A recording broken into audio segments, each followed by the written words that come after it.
Prezadas senhoras e senhores, magistrados brasileiros, servidores, advogados, integrantes de outras instituições que nesse momento nos assistem, é uma honra estar participando da abertura desse FONAGE, 48º da sua existência, que tem como motivo a reinvenção dos juizados, adequação e desafios. A alegria é tanto maior porque este evento está sendo realizado na minha primeira casa, o Judiciário de Pernambuco, o Tribunal de Justiça de Pernambuco, na modalidade à distância. Pretendo conversar um pouquinho com as senhoras e senhores a respeito do judiciário, as tecnologias e os novos cenários que vamos encontrar num futuro que parece estar aí na nossa esquina. Falar nisso, eu quero lembrar do passado. Eu estava presente na inauguração do primeiro juizado do Recife, que aconteceu no dia 7 de novembro de 1989, logo antes da Lei 9.099, que é de 95, era vigente, então, a Lei 7.284, de 84. Interessante que esse juizado foi inaugurado exatamente no aniversário do 5º ano da lei, que é de 7 de novembro de 1984. Quando eu falo de 89, eu falo de um mundo ainda sem internet. E, naquela altura, para estimular a comunidade pernambucana sobre aquela novidade que surgia no bairro do Rosarinho, nós lançamos, com apoio de emissora de TV, nós lançamos alguns filmetes na televisão, onde se dizia, mostrava-se uma cena na qual a matéria ali tratada, por exemplo, um acidente de carro com mero dano patrimonial, em que as partes, diante da colisão, terminavam dizendo um bordão que foi usado naquela época. A gente se encontra no juizado. Era um apelo, naquela época, para uma justiça distributiva.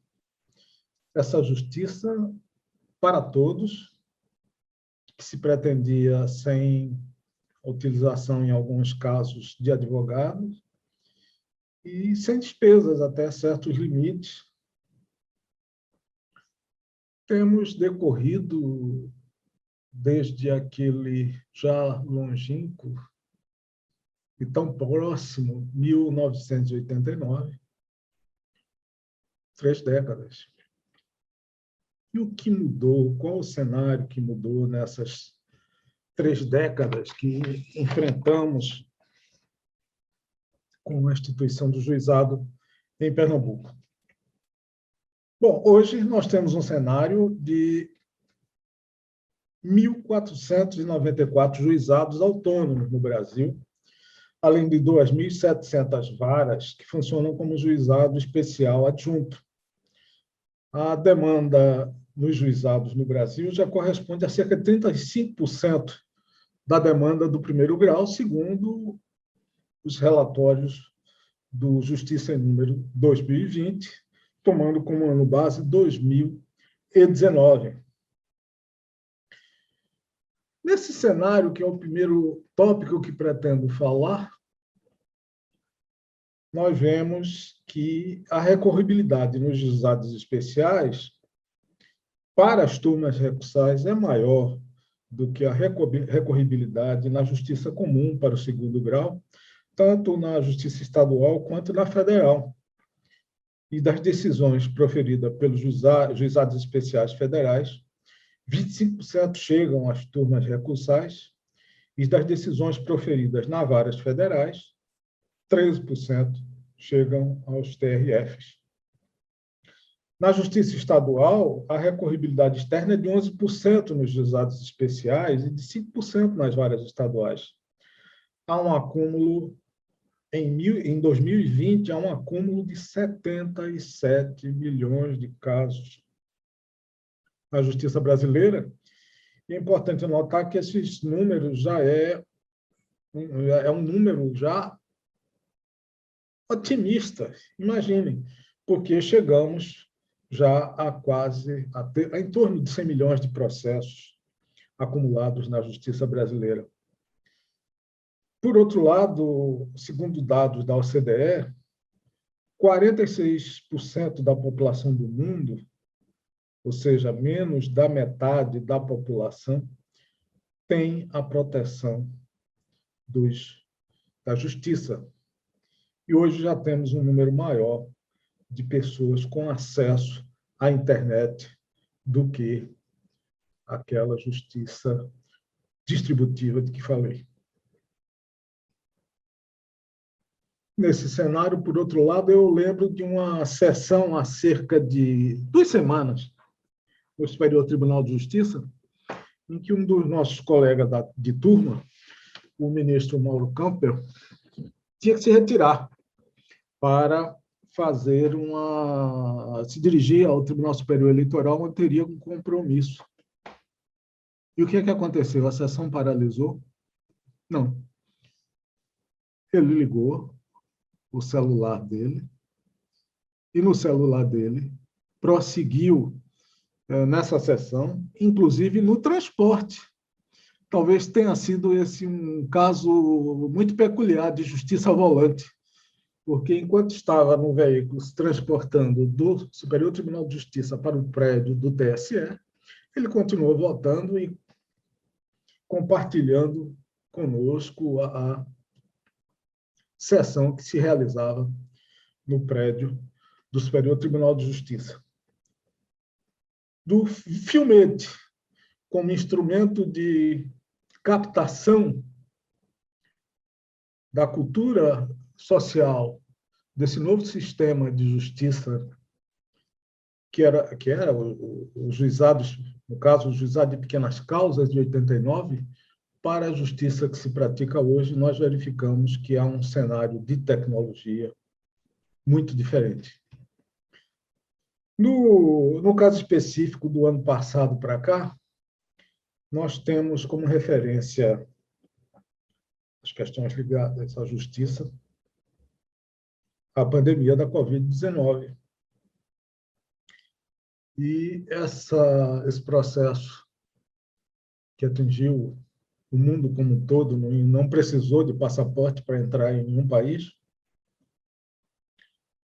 de uma certa forma, acelerou as mudanças no judiciário também.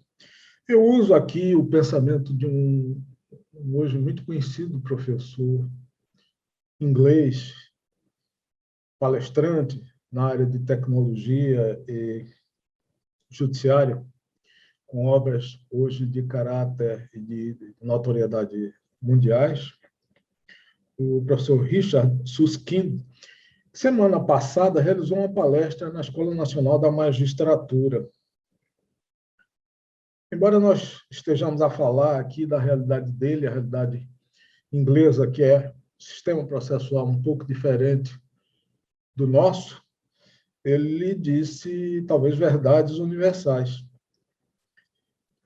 Ele lembrou que nós, diante da Covid-19, de um lado, tivemos o fechamento de salas de audiência, tivemos um incremento no acúmulo de processos em vários sistemas legais, uma dificuldade do acesso à justiça, consequentemente, uma demora já angustiante, e isso tudo reverte no sentido da economia da sociedade. Por outro lado, também tivemos novas experiências com tecnologia e ressalta que, no mundo, nós tivemos um acréscimo de 160 cortes judiciárias espalhadas no nosso planeta, que passaram a adotar a tecnologia mais a miúde, isso é, o uso dos recursos gerados pela internet. Esse uso resultou em uma forma, talvez que tenha convencido a todos da necessidade de atualizarmos e estarmos a par do que se pratica em termos de uso do computador, uso da mensagem não mais analógica, mas a mensagem digital, na nossa seara, na seara do judiciário.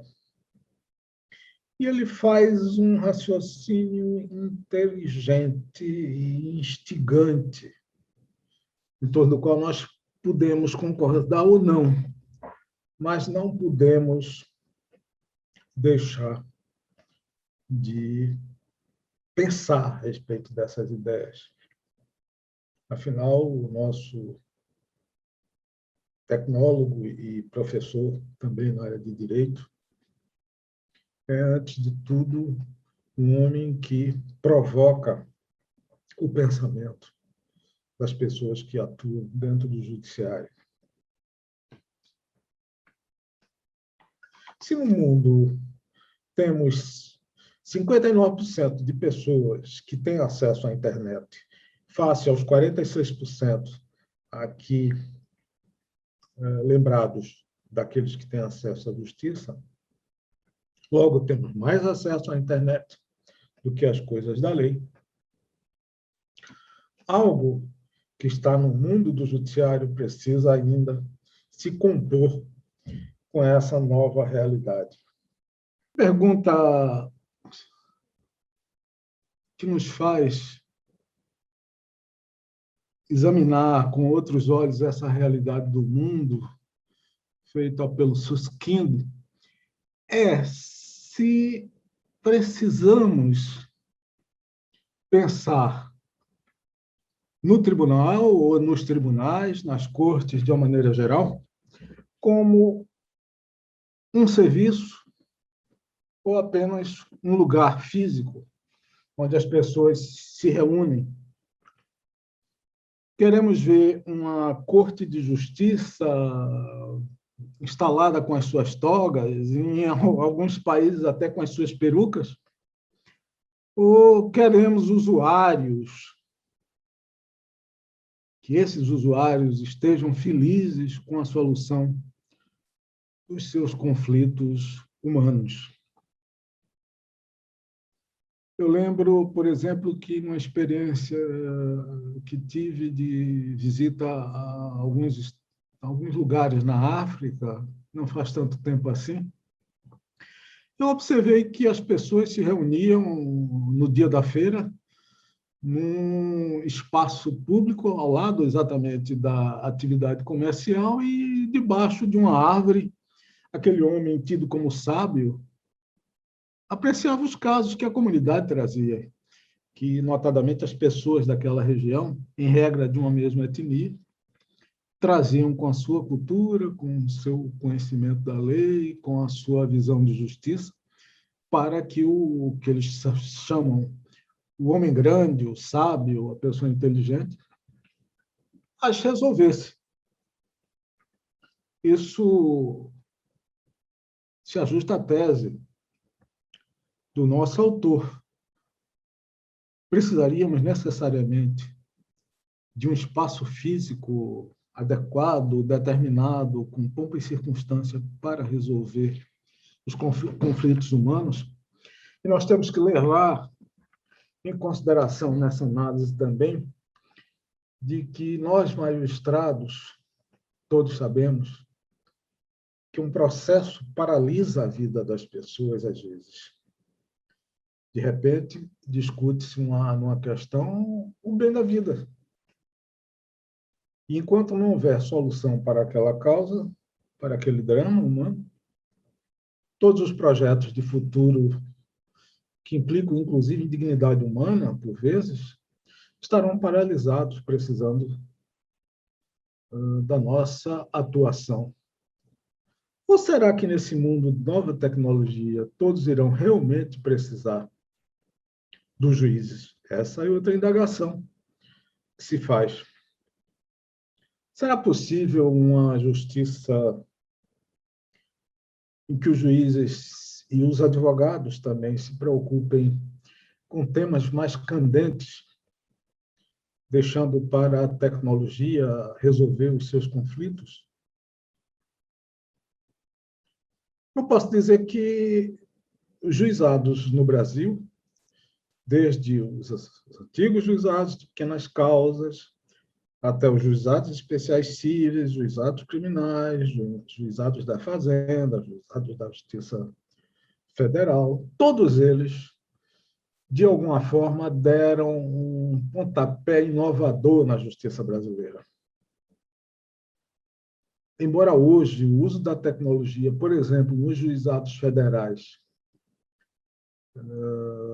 seja menor do que nos outros órgãos daquela jurisdição, a verdade é que, pelo menos na experiência que conheço, que é a experiência basicamente de Pernambuco, os juizados especiais, os juizados de pequenas causas, e até hoje é assim, iniciaram e perseveram no caminho do uso da tecnologia para o exercício das suas atividades, dando eu realço, dizer que nesse aspecto somos, sim, inovadores da tecnologia, do uso da tecnologia na justiça.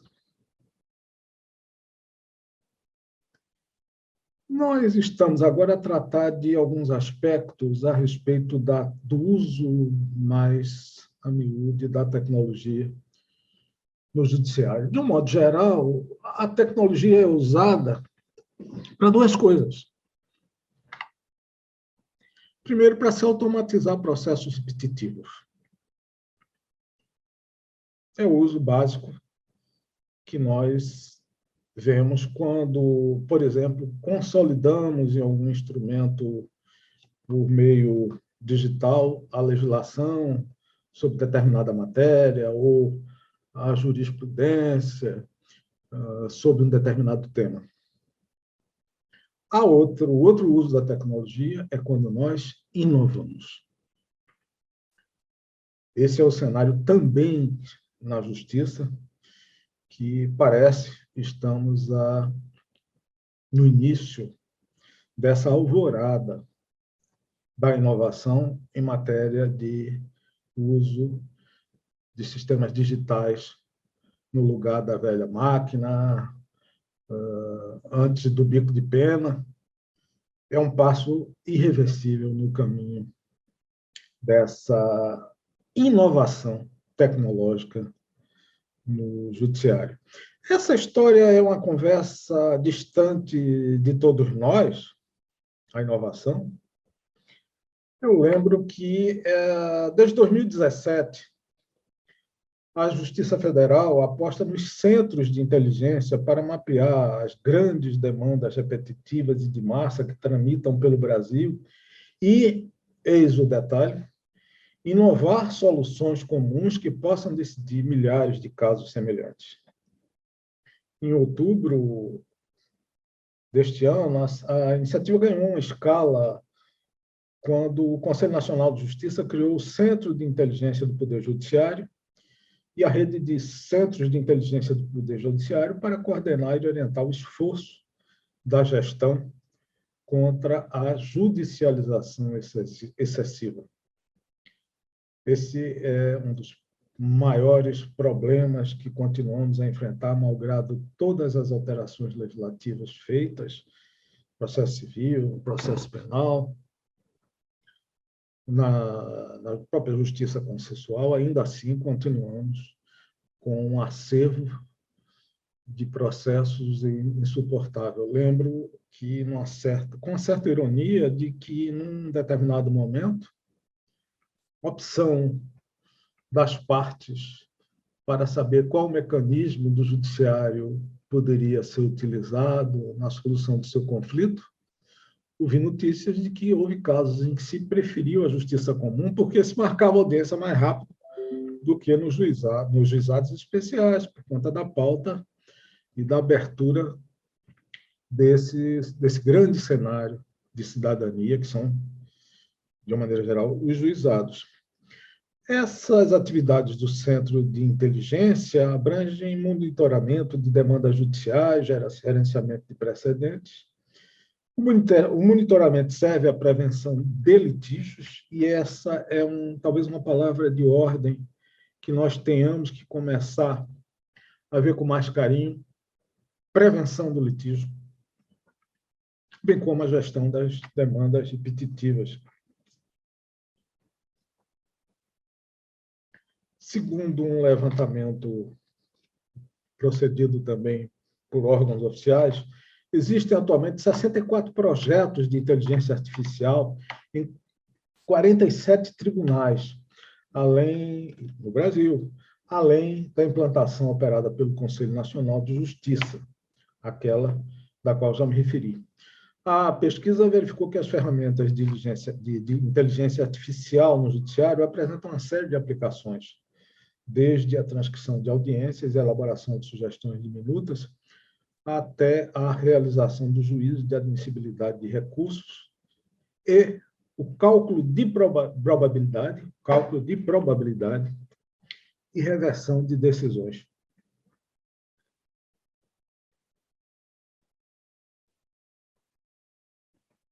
Lembremos que, mundialmente, a ideia de automatização dos tribunais, de uma maneira geral, começou há 60 anos. Então, essa é uma tecnologia que, embora ela se multiplique e se aprofunde com muita velocidade, na história do judiciário, de maneira geral, é algo bastante novo, bastante recente no mundo, o que dá a ideia também de que a ideia de eficiência, o sentido da eficiência no judiciário, atingiu a um novo patamar a partir do uso dessa tecnologia. E é interessante notar que a Covid, esse momento tão dramático que a gente ainda persevera em existir, agilizou a automação de 160 tribunais. Essas novas formas de resolver litígios estão cada vez mais nos chamando a atenção. Os avanços da inteligência artificial estão modificando fundamentalmente o cenário jurídico, bem como as demais profissões. Para que vocês tenham uma ideia como poderíamos, nós, os cerca de 18 mil juízes brasileiros, lidar, por exemplo, com o conhecimento à flor da pele de 580 registros de tese com repercussão geral no Supremo Tribunal Federal, ou ainda com mais de 1.000 recursos especiais repetitivos a rondar as nossas cabeças no Superior Tribunal de Justiça. Então, é evidente que nós precisamos do apoio dessa memória artificial. E lembra ainda o compromisso que o Judiciário, a partir do próprio Superior Tribunal de Justiça, tem com a chamada Agenda 2030 da ONU, que estabelece como um dos seus princípios promover uma sociedades pacíficas e inclusivas para o desenvolvimento sustentável, proporcionar o acesso à justiça para todos e construir instituições eficazes, responsáveis e inclusivas em todos os níveis. Qual é a análise, o pensamento desse autor que pode permear também as nossas cabeças sobre o futuro, o que o futuro prevê na área do judiciário com a adoção dessa nova ciência? No final das contas, a tecnologia implica em várias ciências que são adotadas para, num contexto servir de régua e compasso ao nosso dia a dia. Algumas das profissões que teremos, tal qual um Júlio Verne do direito, seriam, por exemplo, os engenheiros de conhecimento jurídico. Os serviços jurídicos tendem a ser cada vez mais padronizados e computadorizados. Em suma, esse cenário exigirá profissionais capazes de organizar e modelar enormes quantidades de documentos jurídicos. Caberá, então, aos engenheiros de conhecimento jurídico analisar e incorporar os processos judiciais em sistemas computacionais, criando verdadeiros serviços jurídicos online. Uma outra possibilidade de verificarmos no judiciário desse futuro são as dos tecnólogos jurídicos. A prática do direito é hoje dependente, sabemos já, da tecnologia e da internet.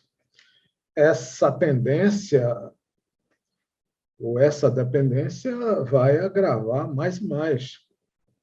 Tudo levando a crer que os serviços jurídicos serão impraticáveis sem as estruturas tecnológicas. É nesse contexto que surgem os tecnólogos jurídicos, profissionais habilitados para a prática do direito, mas também para engenharia de sistema e gestão de inovação tecnológica. Eu devo dizer que hoje tem trabalhando comigo 2 juízes com formação em engenharia.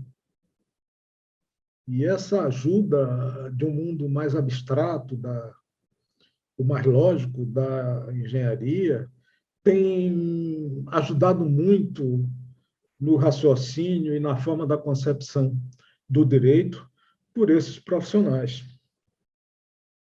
Vamos ter também os híbridos jurídicos, é o advogado do futuro que terá que diversificar para se manter no mercado, o que envolve ampliar suas habilidades e se tornar multidisciplinar.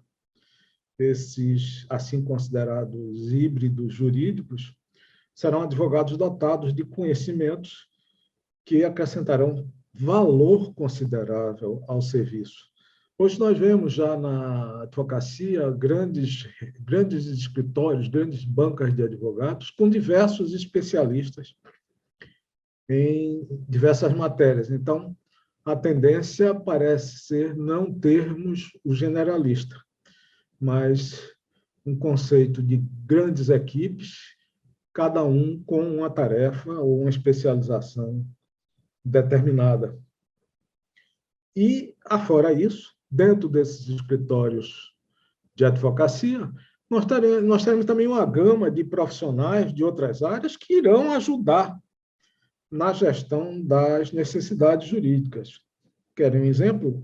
A função do corretor, a função do contador, a função do psicólogo, caso o cliente necessite desse apoio. Essa é uma outra previsão para esse ambiente chamado híbrido jurídico. Outra demanda que a tecnologia deverá trazer, na visão do Susskind, é a dos analistas de processos judiciais. Esses são profissionais que terão espaço em escritórios de advocacia e departamentos jurídicos de empresa. Só para ilustrar, eles serão habilitados para realizar análises confiáveis, perspicazes e rigorosas dos processos.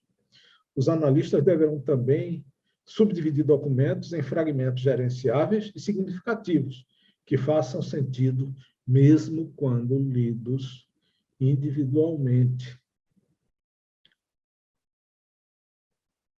Outra atividade em torno da qual há uma grande expectativa com o uso da tecnologia do direito são os chamados gerentes de processos jurídicos, de projetos jurídicos.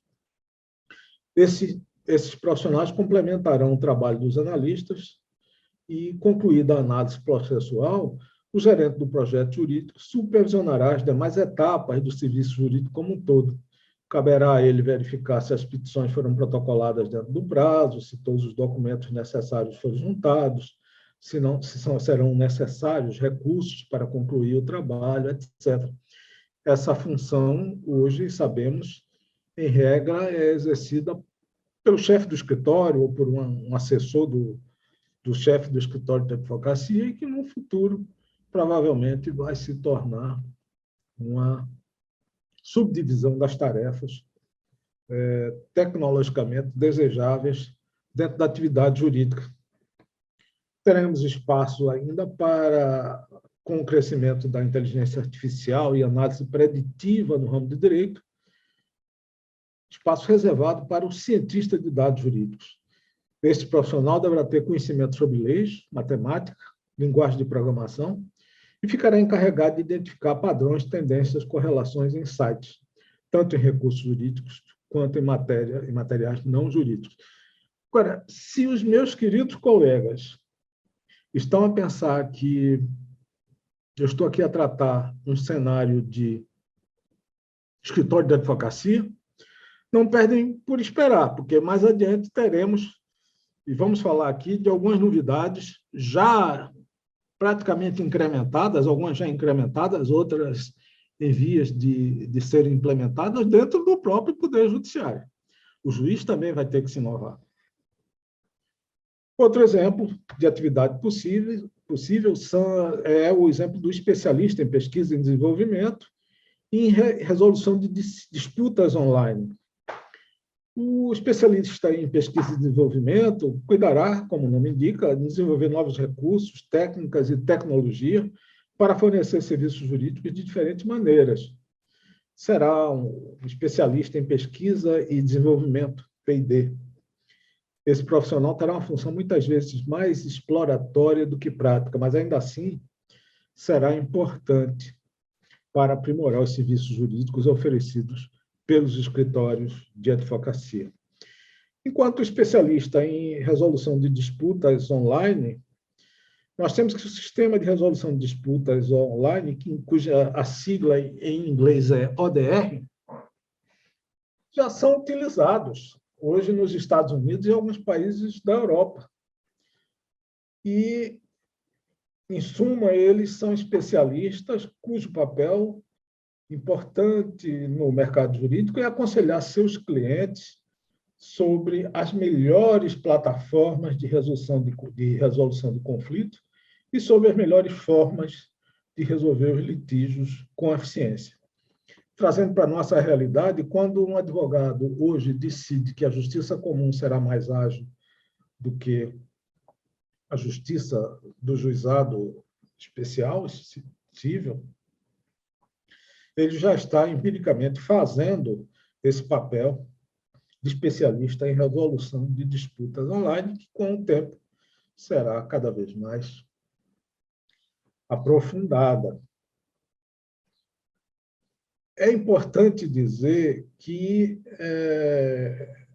muitas dessas coisas aqui do uso da tecnologia, não custa falar, os juizados já anteciparam de uma forma ou de outra, bem como, por exemplo, com o papel do conciliador, a justiça comum, através de um aspecto interessante, que é o que ele chama de privatização das cortes, mediante convênio, mediante acerto com o poder público estatal, passa a resolver as demandas, os conflitos entre as partes, e nós temos aí já, e não é exatamente uma novidade, a arbitragem. Então, nós vemos que algo que um grande pensador inglês tem trabalhado, aqui e ali, na realidade brasileira, nós encontramos já, às vezes incipientemente, às vezes mais desenvolvida, nós já encontramos essa realidade no judiciário brasileiro. A questão é que há uma tendência muito clara de que, com o uso da tecnologia, essas novidades sejam implementadas com maior velocidade e com maior acesso a essas novidades. Sobre ainda o uso da tecnologia, eu devo dizer que, recentemente, numa ação penal da minha relatoria, foram arroladas mais de 200 testemunhas. São vários os acusados. E essas mais de 200 testemunhas foram vidas no intervalo de 5 meses e estavam espalhadas por 28 municípios em 10 estados, além do Distrito Federal, e além de 2 testemunhas residindo na África. Como seria possível realizar essas audiências sem o uso dessa tecnologia? Então, nós somos,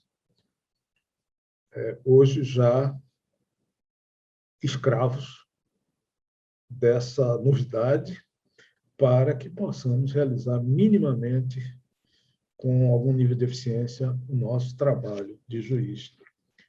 E voltando à pergunta se as pessoas querem um lugar, uma corte, ou querem a solução dos seus conflitos, parece que as pessoas querem realmente a solução dos seus litígios. Não necessariamente num espaço solene, que é o espaço da justiça. O desafio é inovar para usar essa tecnologia de maneira que, no passado, isso não era possível. Como falei agora dessa audiência que realizei. Nós podemos discordar desse autor, mas porque ele fala, às vezes, um cenário de justiça sem advogados e sem juízes.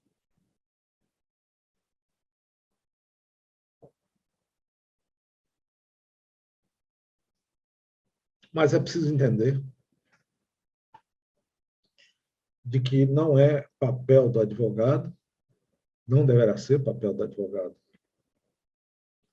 ficar nos corredores dos fóruns ou dos próprios juizados, a esperar um dia, ou mais, às vezes mais de um dia, quando há audiências adiadas, para realizar o seu mistério, realizar o seu ofício. E também não é necessário e nem desejável que os juízes brasileiros, no caso, sejam afundados. Essa expressão é um pouco carregada, mas ela representa a sensação que às vezes temos, afundados numa carga impossível de processos. Então, a preocupação com esses dois aspectos, e eu estenderia também para o Ministério Público, porque sei que no Ministério Público há um cenário muito parecido, é que mais e mais nós tenhamos figuras de profissionais especializados em direito, em tecnologia, para exercerem esse papel de uma forma mais eficiente e mais compartilhada, como aparenta que o futuro que nos reserva logo, logo ali na esquina. Eu me encaminho agora para os 2 últimos tópicos dessa conversa que tenho com os meus estimados colegas de missão. Primeiro é tentar resgatar a noção do que o futuro nos reserva, qual é o futuro possível e algumas conclusões. Houve uma pesquisa logo após a instauração desse cenário de Covid sobre se vamos voltar ao ambiente presencial. Houve uma divisão nas respostas. Alguns disseram que sim, outros disseram que não. Hoje já observo que, no caso do Tribunal de Justiça de São Paulo, já saiu uma normativa estabelecendo que esse sistema misto, isso é, presencial e virtual, continuará, ainda que num cenário de saúde pública não comprometida pela Covid. Outros tribunais seguem caminhos diversos. A verdade é que, como já dito, primeiro, a tecnologia nos enviou a um novo cenário dentro do judiciário, e um cenário em que, por exemplo, no primeiro semestre deste ano, no Superior Tribunal de Justiça, e especificamente na minha turma, que é a segunda turma do STJ, nós conseguimos julgar mais processos do que no primeiro semestre do ano passado, o que também não chega a ser algo surpreendente, uma vez que estamos mais adaptados agora a essa realidade de trabalho no mundo virtual. Bom, vamos continuar assim, com esse trabalho híbrido, ou vamos voltar para a realidade unicamente presencial? Bom, você decide. O gestor dos tribunais de justiça, juntamente com seus magistrados e seu grupo de apoio, vai decidir qual é a opção mais desejada. Também se verificou, nesse cenário, uma redução do custo público pelo judiciário extremamente significativa. Claro que as audiências presenciais e as sessões presenciais, notadamente, e falo aí pelo STJ, que é um tribunal de característica nacional, tem algumas especificidades, porque a ele acorre profissionais de direito de todo o país. Se continuarmos no sistema virtual, vai acontecer do advogado poder fazer a sua sustentação oral e suas audiências com os ministros diretamente da sua terra, da sua casa, do seu gabinete. Se não continuarmos, parece que a expressão, há uma tendência de compreender que a expressão do judiciário em sessões presenciais seria mais eficaz. Em algumas situações, aqui e ali, a gente sente uma certa dificuldade de uma conversa olho no olho, de um acerto de marcha, para usar uma expressão do Carnaval de Pernambuco, com os outros integrantes da magistratura, que no cenário virtual é mais difícil e, às vezes, não produz o mesmo efeito. O que dá para rir, dá para chorar. A verdade é, eu confesso a minha absoluta ignorância antecedente ao período de Covid sobre essas plataformas de reuniões. Zoom, Webnet, outras, enfim, são variadas. E, nesse sentido, eu posso dizer que essas plataformas trouxeram para mim um novo conhecimento que seria praticamente impossível na minha realidade de juiz, de magistrado, conviver com esses temas, porque são plataformas mais de área de reuniões, de executivos, de salas de aula, de eventos à distância, não eram muito comuns dentro do judiciário brasileiro. Mas há as expectativas de que tenhamos uma extensão dos serviços jurídicos com a incorporação de nova compreensão do direito a partir dessa tecnologia. E aí eu lembro algumas experiências, por exemplo, do CNJ e do próprio STF, com um sistema que foi chamado Vitor, que tenta organizar as informações de andamento dos processos e tenta também organizar, como disse, os recursos com repercussão geral, de modo a tornar essa carga de informação suscetível de manipulação ao correr dos dedos pelo computador. Vamos ter, sim, ferramentas que podem prever as decisões judiciais com mais assertividade do que os advogados, ou com os advogados usando essas ferramentas. Isso já é feito, de uma certa forma, na pesquisa, tanto pelos juízes quanto pelos profissionais da advocacia, quando, diante de um cliente, ele tenta analisar o caso que lhe chega, no caso do advogado, na situação do advogado, e dizer em percentual, em possibilidade, se aquela causa terá que expectativa de êxito.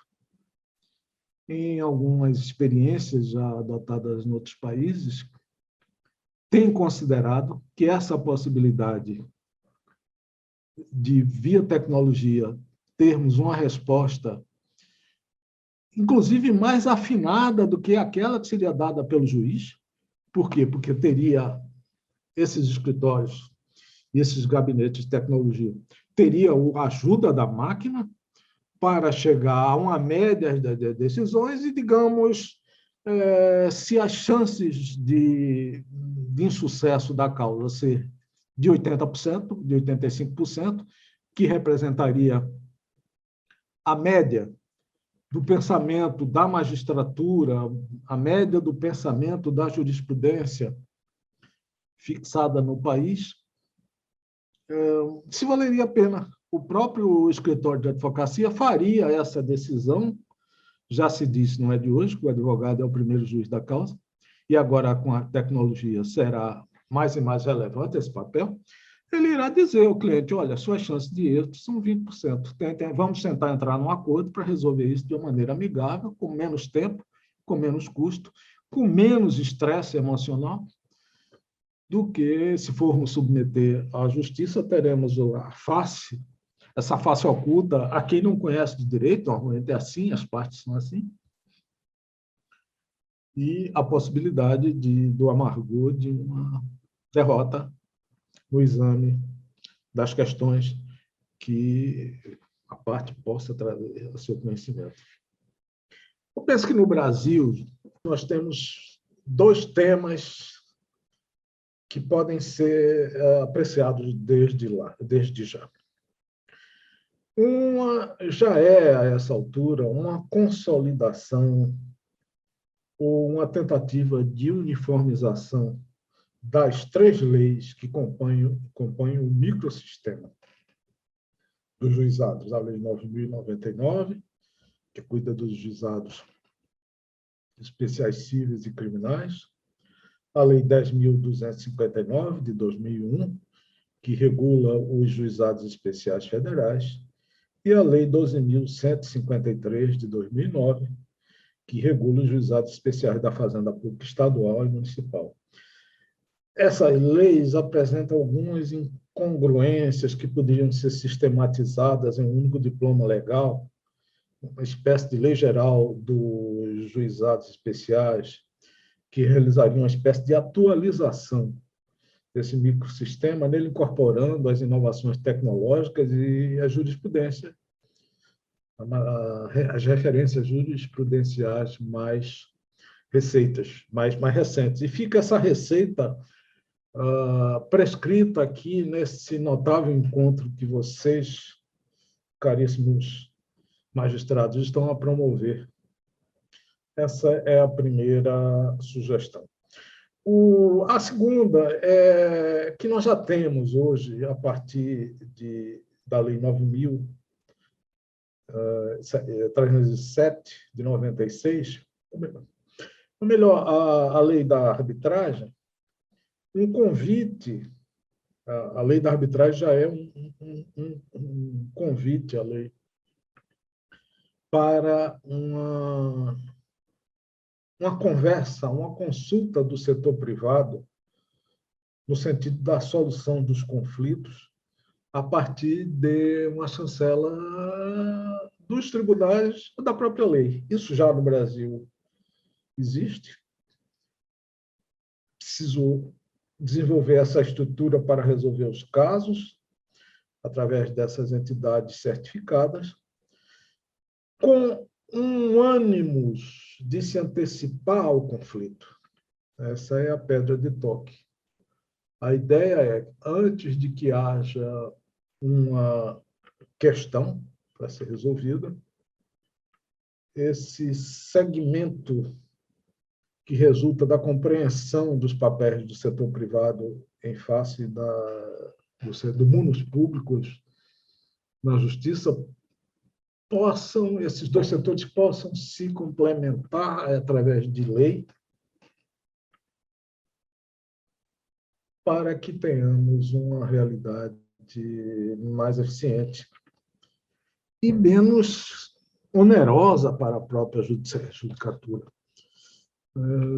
Esse foi o tempo em que, por exemplo, lembro do processo penal da década de 1970, que os autores entendiam como uma heresia jurídica falar na possibilidade de uma justiça penal consensual.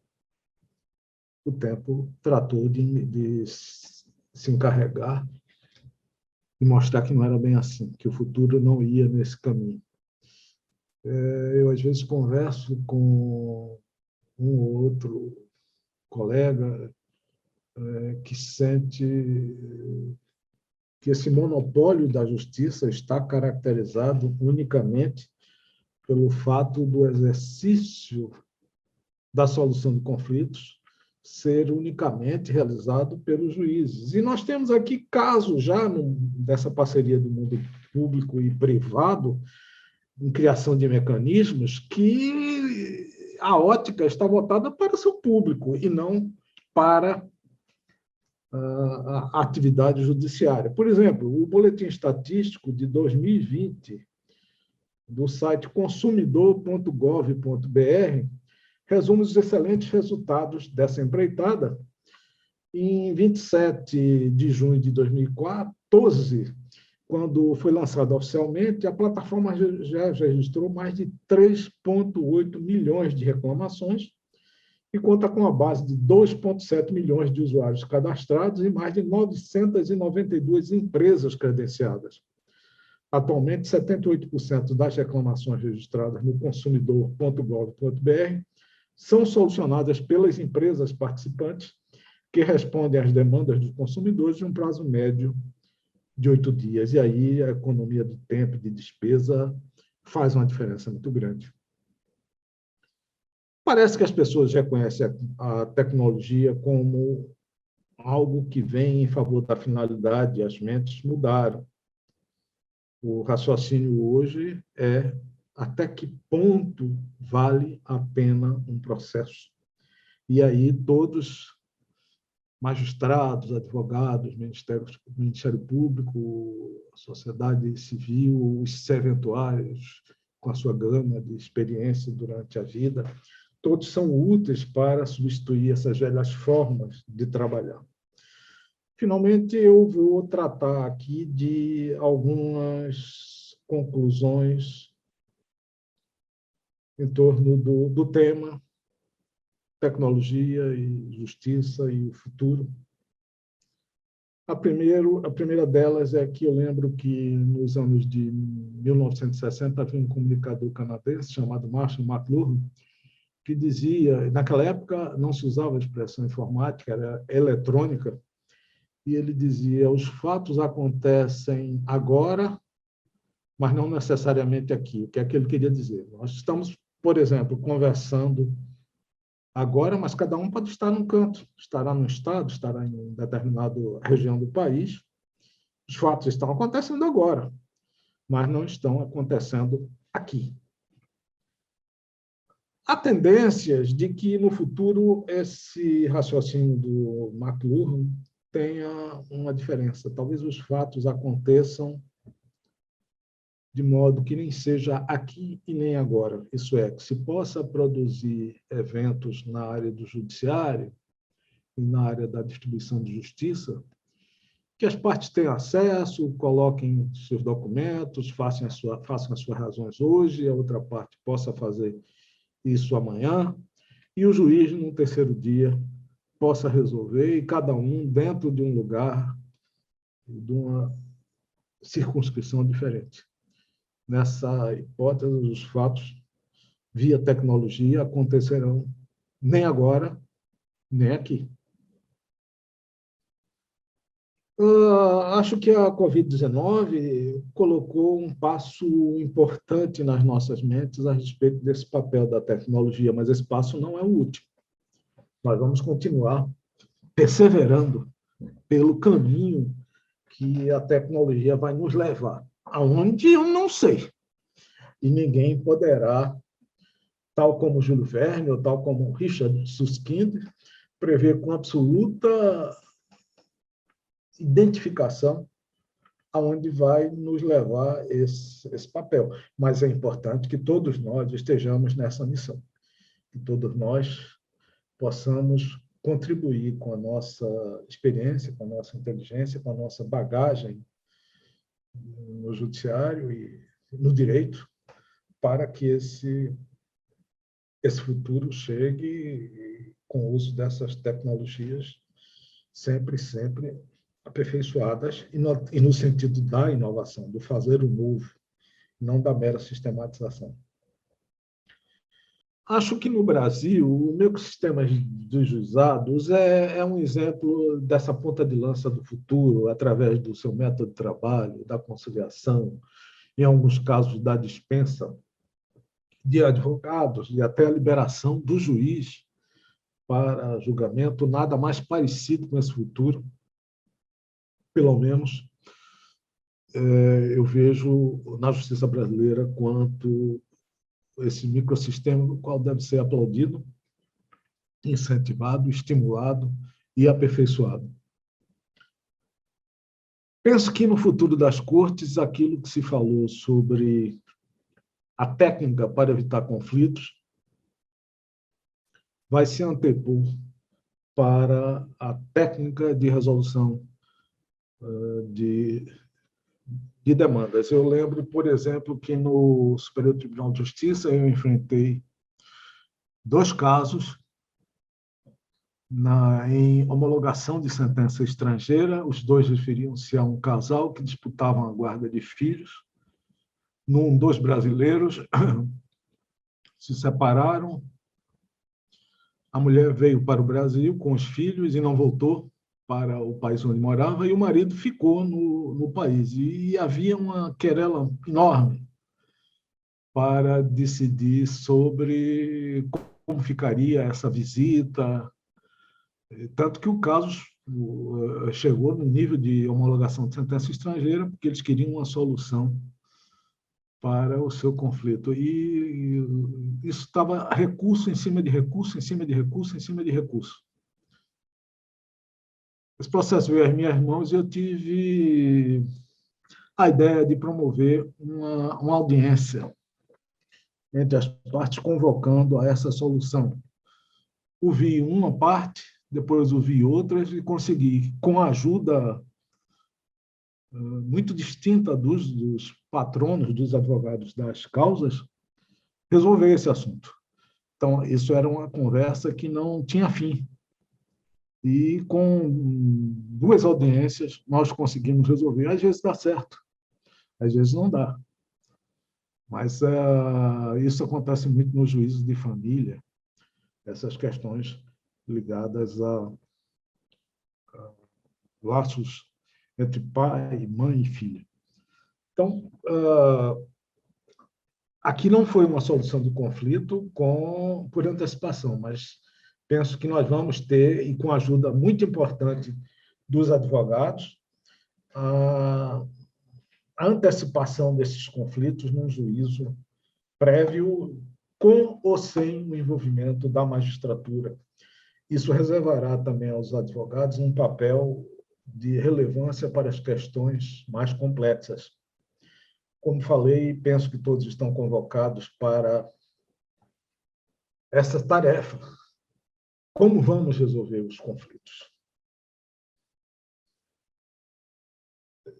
Penso que ninguém mais apto a ajudar nesse momento do que os colegas que trabalham com essa justiça menos formal, essa mitigação do formalismo, isso é, aquelas perucas de magistrados de outras terras que, às vezes, consagram a tradição, mas que não necessariamente resolvem ou se antecipam os problemas.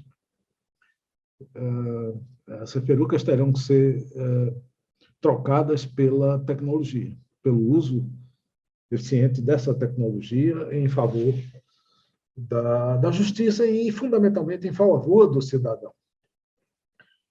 Finalmente, eu lembro algo que já está escrito, mas que as pessoas ainda não estão vendo, ou algumas pessoas não conseguem ainda perceber. É que, em relação à formação da magistratura nesse mundo digital, já temos norma. Eu lembro que, hoje, para quem deseja entrar na profissão de magistrado, quem deseja fazer um concurso de juiz, já está previsto, e já não é de hoje, já desde 2009, a Resolução 75 do CNJ, que estabelece, na prova de formação humanística, formação humanística, você sabe, é um dos itens do programa básico daquela resolução, as matérias Direito Digital, Análise Econômica do Direito e Economia Comportamental. Decisões mais recentes do CNJ tratam da criação de juízos digitais, e são elas a Resolução 345, de 2020, que cuida do chamado juízo 100% digital. Essa resolução, no artigo 18, autoriza, melhor dizendo, o artigo 18 da Lei 11.419, depois sofreu alterações pela Resolução 345, autoriza os órgãos do Poder Judiciário a regulamentarem a informatização do processo judicial. E, mais recentemente, a Resolução 385 deste ano do CNJ, que criou os chamados núcleos de justiça 4.0, com uma atualização da Lei 14.129, dispondo sobre o governo digital e o aumento da eficiência pública, especialmente por meio de desburocratização, inovação, transformação digital, inclusive instituindo como alguns dos seus princípios, vejam bem, a modernização, o fortalecimento e a simplificação da relação do poder público com a sociedade mediante serviços digitais, acessíveis, inclusive, por dispositivos móveis. Lembra que o celular do ministro Mauro Campbell, naquela audiência, naquela sessão que fizemos há 15 dias, bem como a possibilidade aos cidadãos, às pessoas jurídicas e aos outros entes públicos de demandar e de acessar serviços públicos por meio digital, sem a necessidade da solicitação presencial. Então, nós, magistrados, sejam os que já estão no nosso judiciário e aqueles que pretendem ingressar, mais irão ter que se enfronharem nessa área desse mundo novo, do juízo digital, porque agora já é tema, agora já faz algum tempo, mas esse papel será agora enfatizado com essas obrigações surgidas pela resolução do CNJ, de modo que amanhã nada será feito no judiciário sem isso. Então, só para terminar essa conversa, vamos ter no futuro de que ter cuidado quando usar a expressão data vênia, porque essa data pode se referir a dados de informática que nós tenhamos que mencionar. Eu agradeço imenso essa possibilidade de travar a conversa com todas as senhoras e senhores. Eu desejo muitas felicidades e um belíssimo evento. Muito obrigado a todos.